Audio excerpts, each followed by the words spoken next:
hii ni msemo nataka niambie Rigathi wa Gachagua. Siasa ya Mbeere North ilikuwa ya Muthende na mtu wa opposition.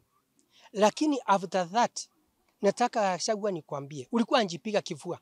Hata unakumbuka ulisema utakuja marking scheme na kusema ati utasema ni nani atachaguliwa Embu, governor, senator, women rep, MP na MCS. Nataka nikupatie last warning. Wachana mambo ya Embu County. Uko na county ya Nyeri. Hakuna wakati hata mmoja kusasikia ukisema mambo ya leaders wa Nyeri. Kila kitu yote ni kutukana leaders wa Embu County. Wachana na sisi. Wakati huu county 10 tuko katika mikono ya Profesa Abraham Kithure, ndio makamu wa rais wa Kenya. Ulishindwa na kazi, tulikupembeleza, tukakupigia makoti au kusikia. Wacha mwingine aende anjaribu. Na ni kijana wa Mount Kenya. Mtu ambaye ni shujaa, mtu ako na elimu ya kutosha, kijana ambaye anaweza pigana nguvu ya maombi na kila kitu, hata kwa karamu kila kitu anaweza fanya.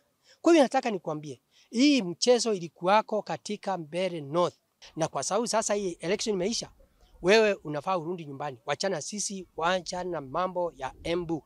Kwa sababu wakati huu kingpin wa Mount Kenya ni profesa, ni makamu wa rais Profesa Abraham Kithure, na tunataka mtu ambaye ni shujaa tunamtuma juu ya development. Agenda yetu ni mambo ya maji, ni mambo ya parapara, ni mambo ya stima na pesa ya CDF. Hata mtu tunaweza kuenda kwa yeye, tuwezi kumwambia ende usungumzie kwa rais tuwate maendeleo.